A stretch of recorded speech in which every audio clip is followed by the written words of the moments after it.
Does it ever seem to any of you that despite all our enormous efforts, we just don't seem to be making enough of a dent on the problems that plague our society? It certainly feels that way to me. Just here in LA, estimates are that the number of homeless has increased by over 40% since 2010. Now, where we have solutions that we know work and we know can scale, then focusing on predictable execution makes total sense. But for the vast majority of social challenges, we have more questions than we have answers. And that calls for a different approach, one that focuses on the speed of learning. And that's where innovation comes in. One book that's done a great job of capturing the best practices for innovation that underpin Silicon Valley success is A Lean Startup by Eric Ries. Eric talks about the lean startup as a methodology to create products and services under conditions of extreme uncertainty. Now, you can imagine that that's true for startup companies who are trying to do things that no one's done before. I'd say it's also true, if not more so, for the social sector, where we work on big, complex, entrenched challenges that have no clear solution. Whether we're working to tackle poverty, protect the environment, or combat social injustice. And yet, social innovation is much, much harder. I know so many nonprofits who have heard of the lean startup or other innovation techniques, want to use them, but get stuck. They struggle to figure out how to do this within the constraints they have to work with, which includes highly restrictive grants, impact that may be difficult to measure and could take years to fully realize. And when working with vulnerable populations, where the whole notion of experimentation may seem irresponsible.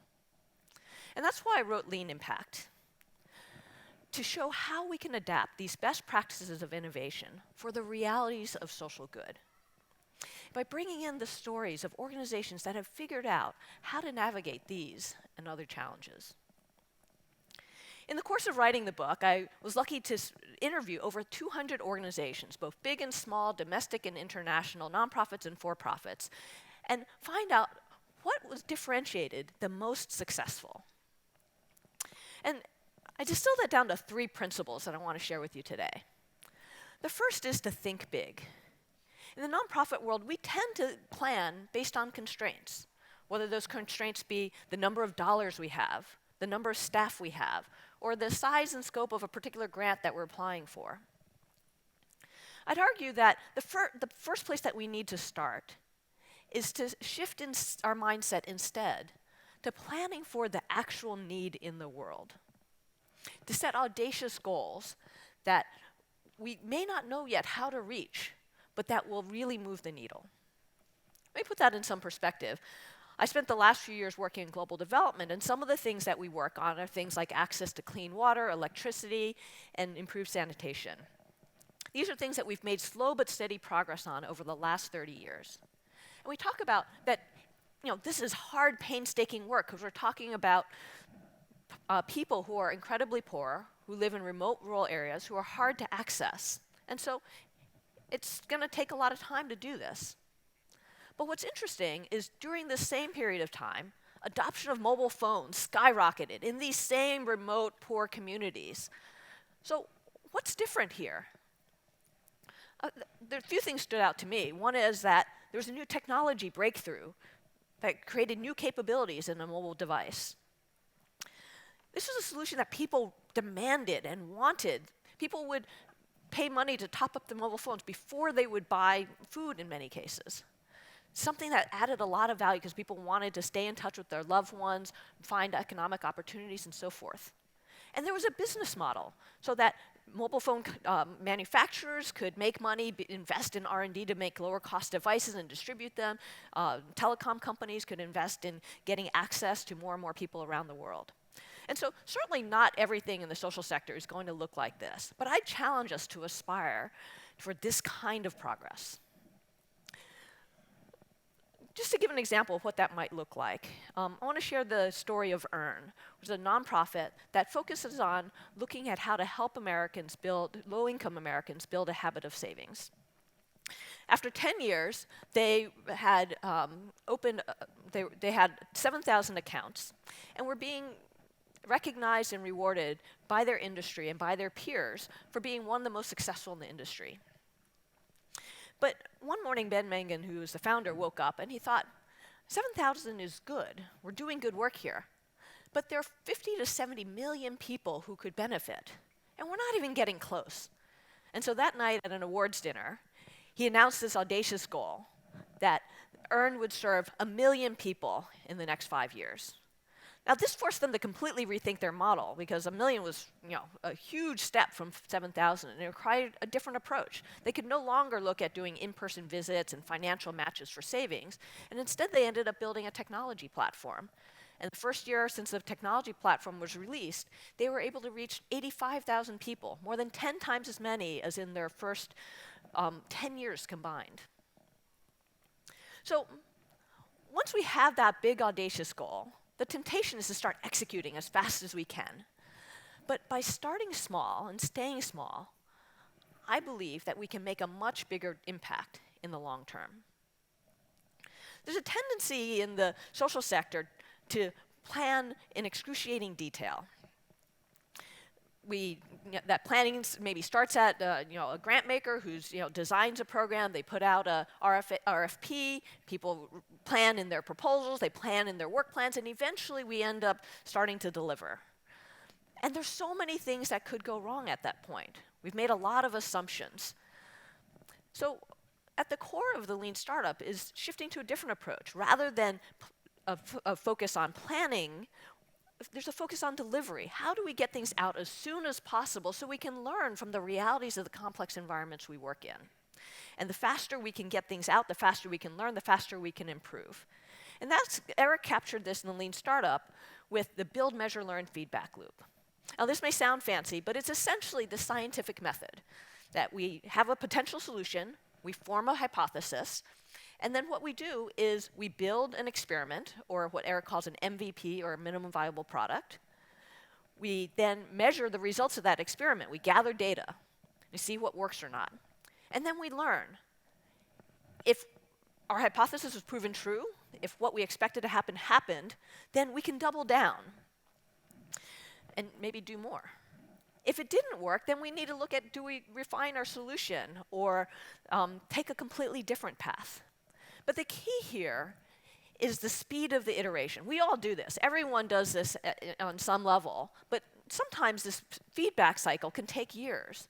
So the key is, can we reduce that from years to days or weeks? And so in the realm of social innovation, the things that we need to test, I'd say, fall in 3 buckets: value, impact, and growth. And we need to deliver on all 3 if we want to really move the needle. Value is this something that users want, demand, will come back for it, tell their friends about? Impact, does it actually work? Does it deliver the social benefit that we expect? And growth, if people want it and it works, can we actually get it to somewhere approximating the number of people who could stand to benefit? Let me give an example of each of these.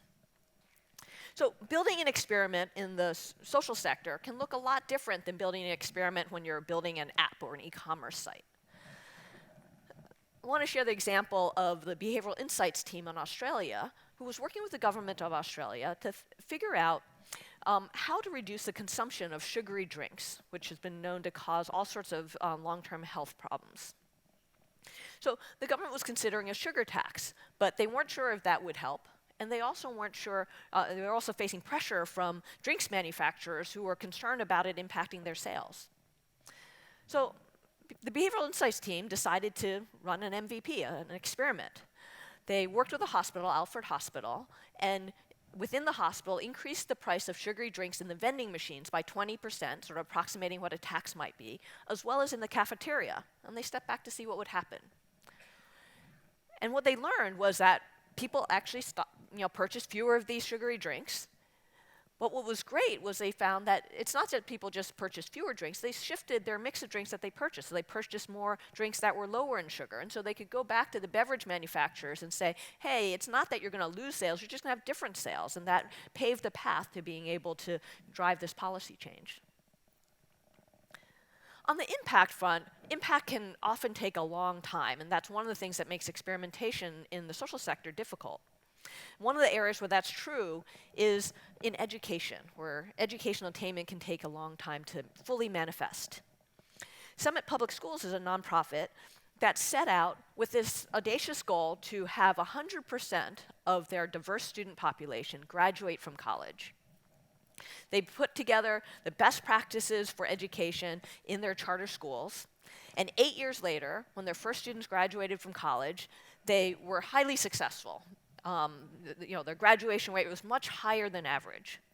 But the founder, Diane, thought, this is great. She was getting all sorts of pressure to now scale and replicate her model because it was doing so much better than others. But she thought, I still want to get to 100%. This is not good enough. But she also recognized she wasn't going to wait another 8 years to try something different and see if it worked. So instead, she focused on building a culture of innovation, of data, of iteration, and agility into the organization.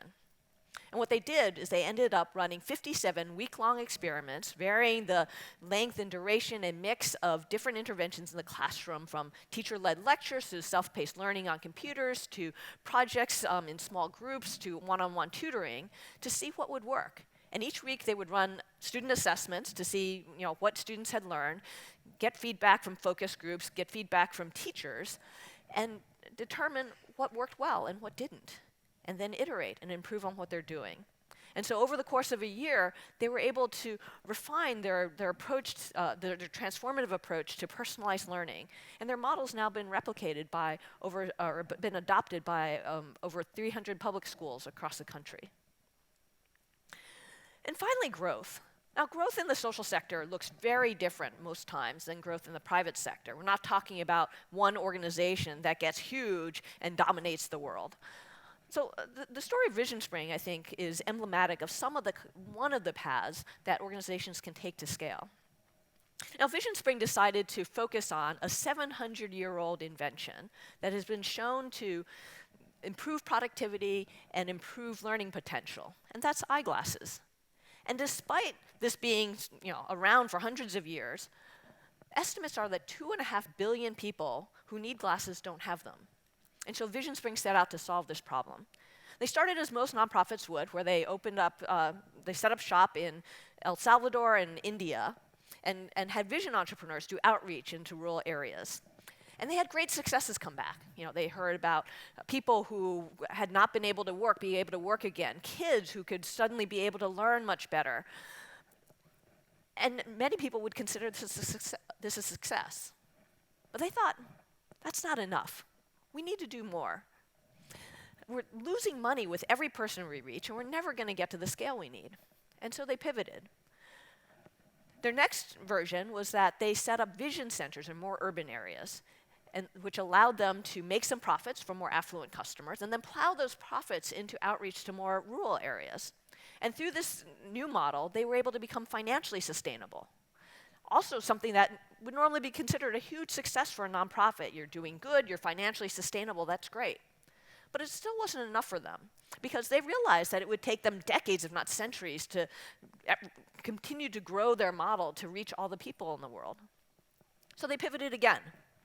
This time, they decided to partner. They partnered with an organization called BRAC in Bangladesh and took advantage of their existing community health worker network that was spread across the country, in every corner of the country, to distribute their glasses. And in this way, they were able to reach over 1 million people together, and through other partnerships have now reached over 4.5 million people. But 4.5 million people is still well short of 2.5 billion. And so they pivoted again. Their most recent iteration, or their most recent approach, is that they started something called the iAlliance. They recognized that these problems are not problems that one organization alone can solve. They're market and policy failures. And so they brought together eyeglass manufacturers, governments, and nonprofits to look at how can we fix the system so that everyone who needs glasses can have them. And one of their first successes was an MOU with the government of Liberia, who agreed to incorporate vision care throughout their national healthcare network as well as their school system. And you can imagine that through these kinds of systems change efforts and working with eyeglass manufacturers to invest more in R&D and distribution for low-cost eyeglasses, working with governments to incorporate it into the social services, that at some point this has a potential to really get to somewhere approximating the need. But their path to scale was very, very different than you might imagine from a private sector company. And I think, there's certainly many, many other paths to scale, but Vision Spring is emblematic of the kind of relentless focus on looking at what their goal was, the $2.5 billion, and not being satisfied until they got there. So the final principle of lean impact is to relentlessly seek impact. And this is looking at, we have our big audacious goal.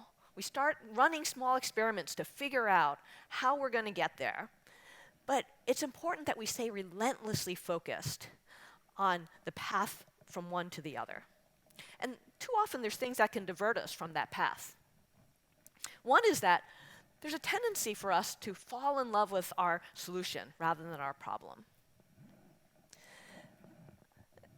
There's lots of reasons that this happens. Any solution that we have usually has helped someone, and so we can get emotionally attached because we've seen it do some good, and so we want to keep doing more of it. There's also